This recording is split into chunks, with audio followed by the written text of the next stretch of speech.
नमस्कार, स्वागत छ यहाँलाई नेप्से ट्रेडरमा। आज बजारले चाहिँ डबल डिजिटको चाहिँ आज वृद्धि चाहिँ गरेको छ, जुन चाहिँ 0.7% ले हुन आउँछ है। आजको दिन हेर्छौँ भने लास्ट मोमेन्टमा चाहिँ बजार बढेको देखिन्छ र दिनभरि जस्तो टाइममा चाहिँ बजार यही 2060 को लेभलतिर चाहिँ सस्टेन गर्न खोजिरहेको थियो है। आजको दिन हेर्छौँ भने 148 वटा कम्पनीहरूको चाहिँ मूल्य आज बढेको छ। 86 वटा कम्पनीहरूको चाहिँ आज मूल्यमा गिरावट भएको छ र 13 वटा कम्पनीको चाहिँ मूल्यमा कुनै पनि चेन्जेस भएको चाहिँ छैन है। त्यस्तै टप गेनरको कुरा गर्छौँ भने एनटिसीले आज सर्किट लगाएको छ। त्यस्तै पिपिएलले आज सर्किट लगाएको छ। समाजले आज सर्किट लगाएको छ। जोशीले सर्किट लगाएको छ। जेएलबिएसएलले चाहिँ जे भए पनि चाहिँ टप गेनरको सूचीमा चाहिँ यी कम्पनीहरू चाहिँ आज परेका छन्। त्यस्तै टप लुजरको कुरा गर्छौँ भने एसएमएफबिएस एउटा चाहिँ यो लघुवित्त रहेको छ है, माइक्रो फाइनेन्स, यो चाहिँ आज 6.78%ले झरेको छ। अर्को छ बीबीसी, त्यसपछि सिजिएच चन्द्रगिरी हिल्स, त्यसपछि एमएचएल, त्यसपछि एसपिआइएल है। यी कम्पनीहरू चाहिँ आज टप लुजरको चाहिँ सूचीमा देखिएका छन्। टप टर्नओभरको कुरा गर्छौँ भने एचआरएल, एनजिपिएल, ह्याथी, सिजिएच, रिडी है, यी कम्पनीहरूमा चाहिँ आज धेरै नै टर्नओभर आएको छ। धेरै नै पैसाको चाहिँ कारोबार भएको देखिन्छ। भोल्युमको कुरा गर्छौँ भने एनजिपिएल मा धेरै भोल्युम आएको छ। त्यसपछि जिबिआई एमीको प्रमोटर सेयर, एचआरएल, रिडी, एचडिएचपिसी है, यी कम्पनीहरूको चाहिँ आज भोल्युम निकै राम्रो आएको छ तुलनात्मक रूपमा चाहिँ है। तर हिजो अस्ति भन्दा चाहिँ खासै राम्रो छैन। टप ट्रान्जेक्सनको कुरा गर्छौँ भने एचआरएल है, एचआरएलको धेरै आएको छ ट्रान्जेक्सन वाइज। त्यसपछि सोनामा धेरै ट्रान्जेक्सन भयो। त्यसपछि रिडी, त्यसपछि एसएनएलआई, त्यसपछि एनजिपिएल है। सो यी कम्पनीहरू चाहिँ टप ट्रान्जेक्सनको चाहिँ लिस्टमा चाहिँ परेका छन्। त्यसै गरी टर्नओभर हेर्छौँ भने आज टोटल टर्नओभर मार्केटको आज टोटल टर्नओभर है, हिजो अस्तिसम्म 7-8 अर्ब आइरहेको बजार आज 2.4 अर्बमा मात्रै आएको छ, जबकि बजार यसरी बढेको छ। अब किन यो भयो यसको बारेमा हामी एकछिनमा छलफल गर्छौँ। हुन चाहिँ यो ग्राफले पनि के हो कारण भनेर देखाइसकेको छ है त। अब चाहिँ सब इन्डेक्सको कुरा गर्छौँ भने ब्याङ्किङ इन्डेक्स 0.14%ले बढेको छ है। यसको चार्ट हेर्छौँ भने यस प्रकार देखिएको छ। डेभलपमेन्ट ब्याङ्कको कुरा गर्छौँ भने चाहिँ डेभलपमेन्ट ब्याङ्क 0.65%ले बढेको छ र यसको चार्ट यस प्रकार चाहिँ आज दिनभरिमा कारोबार भएको छ। त्यस्तै फाइनेन्सको कुरा गर्छौँ भने यो पनि खासै बढेको छैन, 0.34%ले बढेको छ र यसको पनि हामी यदि चार्ट हेर्ने हो भने यस प्रकार देखिन्छ। इनिसियलमा चाहिँ एकदमै राम्रो बढेको र त्यसपछि चाहिँ लगभग अलिकति सम्हालिएको मात्रै देखिया हो। होटल एन्ड टुरिज्म हेर्छौँ भने 0.2%ले घटेको छ है। त्यसपछि हाइड्रो पावर कुरा गर्छौँ भने चाहिँ हाइड्रो पावर र नेप्सेको अलिकति मिल्दोजुल्दो ट्रेन्ड छ है। इनिसियली बढेको छ, त्यसपछि दिनभरि घटेर यतै सस्टेन हुन खोज्यो 2500 को अराउन्ड है, 2600-2500 तिर। त्यसपछि लास्टको केही मिनटमा चाहिँ सरक्क बढेको छ है। सो हाइड्रो पावरको यस्तो प्रकारको चार्ट देखिएको छ। इन्भेस्टमेन्टको कुरा गर्छौँ भने इन्भेस्टमेन्ट 0.50%ले बढेको छ। लाइफ इन्सुरेन्स 0.18%ले बढेको छ होइन। म्यानुफ्याक्चरिङको कुरा गर्छौँ भने 0.09%ले घटेको छ, यसमा अलिकति करेक्सन आयो है। माइक्रो फाइनेन्सको कुरा गर्छौँ भने 0.48%ले बढेको छ, यसको पनि लास्ट मोमेन्टमा चाहिँ सरक्क बढेको छ। म्युचुअल फन्डको कुरा गर्छौँ भने यसमा पनि करेक्सन देखियो, 0.06% को। नन लाइफको कुरा गर्छौँ भने 0.41% को गिरावट छ। अदर इन्डेक्स चाहिँ आज एकदमै राम्रोसँग बढेको छ है, एकदमै राम्रो है। यहाँ पनि सानो स्पाइक आएको थियो है, त्यसपछि दिनभरि फेरि यही चाहिँ इन्डेक्सतिर है, यही चाहिँ पोइन्टतिर बजार सस्टेन गर्यो र फेरि अन्तिममा चाहिँ ठुलो इन्भेस्टरले सर्लक्क किनिदिएको छ है। अब यो किन किनियो, के कारण हुनसक्छ जसले चाहिँ मार्केटलाई तलमाथि गरेको छ है। र ट्रेडिङ इन्डेक्सको कुरा गर्छौँ भने 0.14%ले बढेको छ है। आजको मेन टपिक अथवा आजको मेन हिरो चाहिँ आज हाम्रो अदर इन्डेक्स हुन जान्छ, जसमा चाहिँ को पर्छ भन्दाखेरि एनआरआइसी पर्छ है। त्यसपछि पर्छ हाम्रो एनटिसी एनटिसीले गर्दाखेरि चाहिँ यस्तो खालको चाहिँ बजार नै तहल्का हुने गरी तलमाथि हुने गरी प्रभाव चाहिँ एनटिसीले आज पारेको छ। अन्तिममा यसको कारोबार भएको छ, यसको बारेमा हामी अब चाहिँ छलफल गर्नेछौँ है त। ल पहिला नेप्सेको गरौँ, त्यसपछि एनटिसीमा चाहिँ आज के चहलखेल भयो है, यसमा इन्साइडर ट्रेडिङ के भयो त भन्ने कुरा चाहिँ एकछिनमा हामी छलफल गर्नेछौँ है।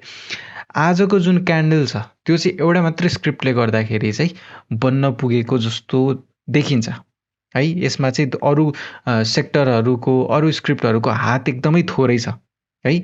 यो चाहिँ भोल्युम पनि कम आएको छ, बजार पनि अलमोस्ट झरिरहेको बजार है, झरिरहेको बजार चाहिँ बढ्नुको कारण चाहिँ एउटा स्क्रिप्ट भएको कारणले बढेको। त्यस कारणले यो क्यान्डललाई चाहिँ हामीले अलिकति सस्टेनेबल टाइपको क्यान्डल अथवा ट्रस्ट वर्दी टाइपको क्यान्डल चाहिँ हामीले भन्न चाहिँ अलिक सुहाउँदैन है। किनभने यो चाहिँ एउटा भनौँ न मार्केटकै सेन्टिमेन्ट, होल मान्छेको सेन्टिमेन्ट मिलेर केही ट्रेन्ड चल्नु र केही सर्कुलर है, जसले चाहिँ इन्साइडर ट्रेडिङ गर्छन्, जसले चाहिँ सर्ट सेलिङ गर्छन्। सर्ट सेलिङ अलि रङ वर्ड हुन जान्छ, सर्ट सेलिङ त सर्ट सेलिङ नै जस्तो लाग्छ मलाई।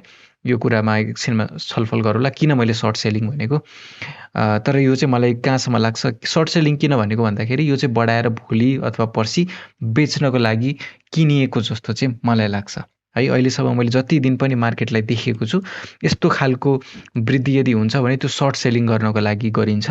त्यो चाहिँ म यति चाहिँ तपाईँहरूलाई भन्न चाहेँ इनिसियली है। यो भिडियो अन्तिमसम्म हेर्नुभयो भने तपाईँले यो स्टोरी पुरै बुझ्नुहुन्छ है। तर कोही धेरै जस्तो साथीले अन्तिमसम्म हेरिदिनु हुँदैन, त्यस कारणले मैले उहाँहरूले अहिले नै बुझोस् भनेर मैले अलिकति चाहिँ सर्ट ब्रिफ चाहिँ अहिले नै दिएँ है त। ल अब चाहिँ नेप्सेको आज अलिकति चाहिँ एनालिसिस गरौँ है। सो एउटा करेक्सनमा छौँ हामी है, डेफिनेटली एउटा करेक्सनमा छौँ। भोल्युम पनि हेर्छौँ भने धेरै नै कम आइरहेको छ, हिजो अस्तिभन्दा एकदम एक्सपोनेन्सियल रेटले चाहिँ तल झरिरहेको छ है। अब यो हामी डेफिनेटली एउटा करेक्सनमा छौँ। आज हरियो भए तापनि यो मैले यसलाई बजार बढ्यो अब करेक्सन सकियो भन्दिनँ, किनभने स्टिल आज बढेको क्यान्डल रियल होइन क्या है। तपाईँहरूले यो बढ्यो, ओहो आज कति पर्सेन्टले बढेछ भन्दाखेरि 14.57%ले बढेको छ, डबल डिजिट हो होइन। 0.7%ले बढेको छ। अब यहाँ यही हो किन्ने मौका जस्तो लाग्ला तपाईँलाई है। तर यसको स्टोरी एकछिनमा हामी चिरफार चाहिँ गर्नेछौँ। इन्डिकेटरले फेरि भनिहाल्छ है। जस्तो हामीले आरएसआई हेर्छौँ भने आरएसआईले के पोजिटिभ दियो त है, अलिकति पोजिटिभ दियो है, डेफिनेटली दिएको छ। 46बाट 49 आएको छ, 50 जो 40भन्दा तल नि गएको छैन, 50 पुगेको पनि छैन है। अलि धेरै बढेको पनि छैन। यसको इन्क्लाइन्ड एङ्गल हेर्नुहुन्छ भने धेरै स्टिप माथि पनि छैन। सो तत्कालै रिभर्स भएर माथि भागिहाल्छ जस्तो पनि देखिएको चाहिँ छैन। तर ओभरअल पोजिटिभ देखिएको छ। ल आरएसआई अनुसार चाहिँ पोजिटिभ देखिएको छ। एमएससिडी हेरौँ है त के भन्छ एमएससिडीले। एमएससिडीले पनि सेल सिग्नल स्टिल भ्यालिड नै छ है। हिजो अस्तिको तुलना जत्तिकै हिस्टोग्राम रेड बढेको छ, अलिकति कम भएको कारणले, किनभने बढेको छ नि त मूल्य है। त्यसकारण यतिसम्म बढेको भए धेरै नै घट्नुपर्ने हो क्या यो। तर किन थोरै मात्र घटेको छ भन्दाखेरि भोल्युम थोरै आइदियो क्या। त्यस कारणले यो चाहिँ पोजिटिभ त टाढासम्म पनि हामी हेर्छौँ, दूर दूर तक पनि यहाँनिर कुनै पनि चाहिँ पोजिटिभ देखिएको छैन एमएससिडी अनुसार। त्यस्तै अर्को इन्डिकेटर हामी यदि बोलिङ्गर ब्यान्ड लगाएर हेर्छौँ भने चाहिँ बोलिङ्गर ब्यान्डको पनि कुनै पनि नयाँ सपोर्ट छ या नयाँ रेजिस्टेन्स छ, यहाँ रियाक्ट गर्नु कारणै छैन। एउटै फ्लोले आज झर्नुपर्ने हो, यतैतिर सस्टेन भएर फेरि भोलि पर्सितिर होइन यतातिर बरु सपोर्ट लिन सक्ला 2000को एरियामा है। तर यहाँनिर सपोर्ट लिनुपर्ने कुनै केही छैन।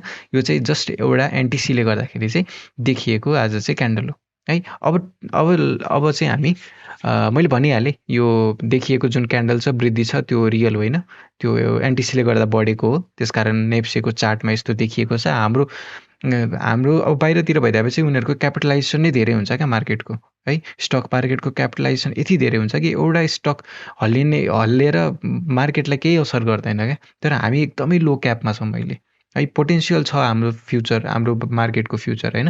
हामी अहिले बल्ल 2000को एरियातिर छौँ। 2100मै हामी रेजिस्टेन्स आयो भनेर बेच्न थाल्छौँ। तर हामी यदि हाम्रै छिमेकी राष्ट्र भारतको हेर्ने हो भने 50-60 हजारतिर छ होइन। युएसएको हेर्छौँ भने त्यस्तै छ। हामीले उनीहरूसँग तुलना गर्न त मिल्दैन। उनीहरूको जिडिपी पनि धेरै छ, उनीहरूको एक्सपोर्ट धेरै छ, हाम्रो इम्पोर्ट धेरै छ। सो भेरियस फ्याक्टर छ। तर 2000मा बस्न हामी डिजर्भ गर्दैनौँ क्या है। हामीले यस्तो राम्रो पर्फर्म गर्ने कम्पनीहरूको पनि इपिएस यति थोरै छ होइन, तर पनि हामी के गर्छौँ त भन्दाखेरि रेजिस्टेन्स आयो, सपोर्ट आयो, हामीलाई लङ टर्ममै भरोसा छैन क्या, हामी सर्ट टर्म चाहिँ किन्न अथवा बेच्न प्रिफर गरिरहेका छौँ है। ल अब यो स्टोरी यहीँ इन्ड गरौँ र हामी एनटिसीतर्फ जाउँ है। एनटिसीतर्फ जाउँ, सरी एनटिसी है। ल एनटिसीमा हेरौँ भने भोल्युम खासै धेरै आएको छैन, विचार गर्नु होला, खासै धेरै आएको छैन भोल्युम है। आज आएको छ धेरै, तर हेर्नु त हिजो अस्ति जुन तरिकाले यहाँ भोल्युम आइरहेको थियो यहाँनिर मार्केट हुँदाखेरि त्यसको नजिक पनि आएको छैन क्या। यति भोल्युमै यति सर्लक्क बढेको छ। यहाँ कि त इन्साइडर भएको छ, इन्साइडर भयो भने त्यो बिहानदेखि नै बढ्नुपर्ने हो क्या। यदि लास्ट मोमेन्टमा बढ्छ भने त्यो भोलि बेचिन्छ क्या है। नफस्नु होला है, एनटिसीमा नफस्नु होला। आज मार्केट हल्लाएको छ यसले है, बुझ्नु होला कुरा। यहाँनिर चाहिँ एनटिसी एकदमै ऱ्यापिडली किनिएको छ, मार्केट नेप्सेल नै हल्लिएको छ, नेप्से नै पोजिटिभ भएको छ है। किनभने जे भए पनि यो त 950 झन्डै 1000 पर्ने र हाई क्याप है। एक त यसको मूल्य नै 1000 छ, झन्डै 950, त्योमाथि एकदमै लार्ज क्याप कम्पनी हो क्या। भने चाहिँ मिड क्याप देखिएको छ, तर हेर्नु त 17,127 करोड क्यापिटलाइजेसन भएको कम्पनीले यसरी सर्लक्क होइन, यसरी सर्लक्क यदि सर्किट लगाउँछ भने त रियाक्ट गर्छ हाम्रो बजारले, र त्यही नै भएको छ। नझुक्किनु होला है यो कुरामा चाहिँ। सो यो चाहिँ अब इन्डिकेटर अनुसार हेर्छौँ भने त एकदमै बेस्ट देखिएको छ। हेर्नु है, एमएसिडीले सिधै बाइदिइसकेको छ। आरएसआई अलरेडी अब सेचुरेटेड जोनमा आउनु पुगिसक्यो क्या। एक दिनकै वृद्धिले यदि आउँछ यति ठुलो, यदि सेचुरेसन बढ्छ भने भोलि यसको सेचुरेसन घटिहाल्छ नि। इन्डिकेटरले झुटो बोले होइन क्या, इन्डिकेटरले जे हो फ्याक्ट त्यही देखाएको। बाई सिग्नल आएकै हो, डेफिनेटली आयो है। तर आरएसआई पनि हेरौँ न, आरएसआई पनि त सेचुरेटेड जोनमा पुगिसक्यो है। बुझिरहनु भएको छ जस्तो लाग्छ मलाई। किनभने आरएसआई तल हुँदा रिभर्स दिने हो, माथि हुँदाखेरि बढ्यो भने एकदमै एक्सट्रिमली बढ्छ, अथवा जति बढ्यो त्यति नै के हुन्छ त भन्दाखेरि रिभर्स तल झर्ने चान्स हुन्छ क्या। जस्तो यहाँनिर हेर्नु है, यहाँनिर सेचुरेसन पोइन्टमा पुगेपछि के आयो त, करेक्सनै आयो नि है, गिरावटै आएको छ नि। हो त्यही नै हुने हो क्या, यतातिर नफस्नु होला है त। सो मैले सावधान बनाउनको लागि मैले यो भिडियो चाहिँ बनाएको है। हस्, आजलाई यति नै। भिडियो कस्तो लाग्यो, मन परेमा लाइक गरिदिनु होला। केही सर सुझाव छ र तपाईँको के धारणा छ यस विषयमा कमेन्टमा बताउनु होला। आजको लागि यति नै, धन्यवाद।